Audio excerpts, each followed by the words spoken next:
नमस्कार दोस्तों। ये एक एसटीआर का पावर सप्लाई का सेक्शन है और ये कैसे वर्क कर रहा है और हमें इस एसटीआर को मॉड्यूल के तौर पे अगर लगाना है तो कौन कौन सी पिनों का ध्यान रखना है उसके बारे में मैं ये वीडियो बना रहा हूँ। तो देखिए, मैंने एसएमपीएस के अनुसार मैंने ये वोल्टेज को मेंशन किया है, कौन सी जगह पे कितने वोल्ट आ रहे हैं। तो देखिए, यहाँ पे हमारे 220 वोल्ट एसी प्राप्त हो रहे हैं और ये ब्रिज रेक्टिफायर के गुजरने के बाद यहाँ पर हमारे मेन फिल्टर कैपेसिटर पे जो हमें डीसी वोल्ट प्राप्त होंगे वो हमारे 311 वोल्ट होंगे जब हमारे 220 वोल्ट आ रहे होंगे। तो यहाँ से आने के बाद ये प्राइमरी वाइंडिंग के फर्स्ट टर्मिनल से होते हुए सेकंड टर्मिनल से आउट होके हमारे ड्रेन पे आ जाते हैं, जो एसपीआर का ड्रेन पॉइंट है। ठीक है।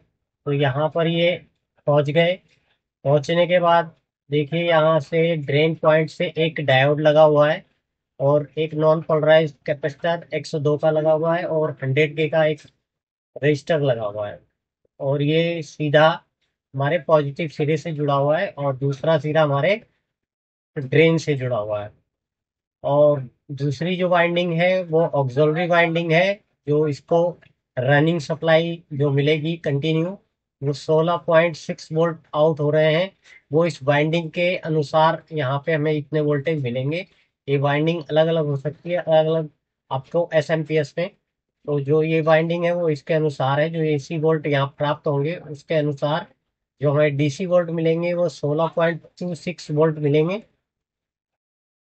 और यहाँ जो वोल्टेज है वो इतने मिलेंगे। यहाँ पे पल्सेटिंग डीसी बनेगा। तो ये है। और आउटपुट पे हमें जो 12 वोल्ट मिलेंगे उसकी वाइंडिंग है। और ये हमारा TL 431 का फीडबैक रेफरेंस सेक्शन है और ये हमारा ऑटो कपलर है। तो देखिए वर्किंग कैसे कर रहा है। 220 वोल्ट मिले, यहाँ पे डीसी वोल्ट प्राप्त हुए, यहाँ से हमें यहाँ ड्रेन पे वोल्टेज मिल गए। अब ये आई एसटीआर जब ऑन होगा, जब इसको स्टार्टअप वोल्टेज मिलेगी, तो स्टार्टअप वोल्टेज यहाँ से मिला इसको। ये आईसी स्टार्ट हो गई। स्टार्ट होने के बाद ये कैपेसिटर धीरे धीरे चार्ज होगा। जैसे इसके करंट के बराबर पहुंचेगा तो ये एसटीआर ऑन हो जाएगा और ये यहाँ से जो मैग्नेटिक फील्ड है वो कंटिन्यू इसको मिलते रहेंगे। तो यहाँ से 16 वोल्ट के करीब यहाँ पे इस आईसी को मिल रहा है। मिलने के बाद ये फीडबैक सेक्शन है, जिसको फीडबैक है ये 4 नंबर पिन से जुड़ा हुआ है। यहाँ से फीडबैक किसको मिल रहा है, क्योंकि आउटपुट में हमें 12 वोल्ट प्राप्त हो रहे हैं। 12 वोल्ट प्राप्त हो रहे हैं तो इसका फीडबैक बिल्कुल ओके मिल रहा है। ये एसटीआर चलने के लिए तैयार है कंटिन्यू। यहाँ पे स्विचिंग हो रही है, जो स्विचिंग ऑफ कंडीशन में आएगा तो उसको डिस्चार्ज कराने के लिए ये सेक्शन बना हुआ है, यहाँ से डिस्चार्ज हो जाएगा। अब ये जो 5 नंबर की पिन है सिंक वाली, ये काम कैसे करेंगे। तो ये जो काम करिए, तो देखिए यहाँ पे जो हमारी ऑक्सिलरी सप्लाई है उसी पॉइंट से जुड़ा हुआ है। तो ये जुड़ा हुआ है, तो यहाँ से एक डायोड लगा के इसको ड्रॉप करा के इसको इतने वोल्ट मिल गए। तो इस सिरे पे देखिए पॉजिटिव सिरा मिला है और ये सिरा जो है हमारा नेगेटिव। तो ये एक डिवाइडर सर्किट है। तो यहाँ पे 1K की रजिस्टर है और यहाँ 470 ओम की रजिस्टर है। तो जो उसका यहाँ पे आएगा वो 3.4 वोल्ट आएगा, जो इसके इंटरनली रेफरेंस है उससे कम है। अगर ये उसके रेफरेंस पे पहुंचेगा तो ये पहुंचेगा तब जब यहाँ पे वोल्टेज बढ़ेंगे, और यहाँ वोल्टेज बढ़ेंगे तो यहाँ भी वोल्टेज बढ़ेंगे। ठीक है। यहाँ शॉर्ट सर्किट होगा तो यहाँ भी करंट का जो लोड है वो बढ़ेगा। तो करंट को यहाँ से कंट्रोल कर रहा है ये। जैसे कि आउटपुट में या यहाँ पे वोल्टेज बढ़ते हैं, ओवर वोल्टेज प्रोटेक्शन में चला जाएगा और ओवर करंट में भी यहाँ से कंट्रोल हो रहा है। तो यहाँ पे वोल्टेज बढ़ेंगे तो यहाँ के जो वोल्टेज बढ़ेंगे तो ये जो ओवर जो इसकी जो वैल्यू है वो चेंज हो जाएगी। चेंज होते ही ये जो एस टी आर है वो ऑफ मोड में चला जाएगा। ये प्रोटेक्शन में लगा हुआ है। इसके बीच में आप जीनर भी लगा सकते हैं, जो यहाँ पे लगा हुआ है फिक्स करने के लिए।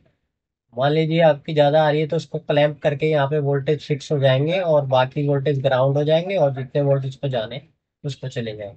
तो आपको कई कई जगह पे यहाँ पे जीनर भी मिलेगा, मैंने यहाँ जीनर लगाया नहीं है। तो यहाँ पे जब वोल्टेज बढ़ेंगे तो इसके भी वोल्टेज बढ़ेंगे और यहाँ वोल्टेज बढ़ेंगे तो आपका जो ये आईसी है वो कट डाउन हो जाएगा।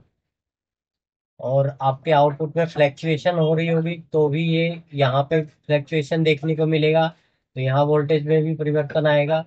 तो उसी तरीके से ये शट डाउन हो जाएगा। तो आपको अगर मॉड्यूल लगाना है इसकी जगह, किसी और की जगह, तो ये जो आपका ड्रेन पॉइंट है ये कलेक्टर हो सकता है, आप वहाँ लगा सकते हैं। और ये ग्राउंड है, ये वीसी, इसका 1 नंबर ड्रेन है, 2 नंबर ग्राउंड है, 3 नंबर वीसीसी है, 4 नंबर फीडबैक है, और 5 नंबर इसका प्रोटेक्शन के लिए है, जो सेंसिंग कराता है।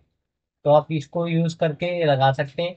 और कई कई जगह आपको ये जो रजिस्टर आपको मैं दिखा रहा हूँ 470 1 के, ये अलग हो सकता है इस वोल्टेज के अनुसार। जो यहाँ पे वोल्टेज हमें मिलेंगे उसके अनुसार ये रजिस्टर चेंज होगी।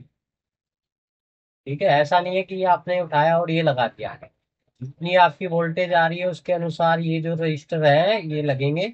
और उसके बाद नॉइस को खत्म, जो है इसको खत्म करने के लिए यहाँ पे एक पीएफ भी लगा हुआ है, 4.7 नैनो फैराड का। तो ये छोटा सा सर्किट डायग्राम है, आपको यूज कर सकते हैं कहीं भी। और इसकी जो फ्रिक्वेंसी है वो मैक्सिमम 22 किलो हर्ट्ज की है, 50 वाट।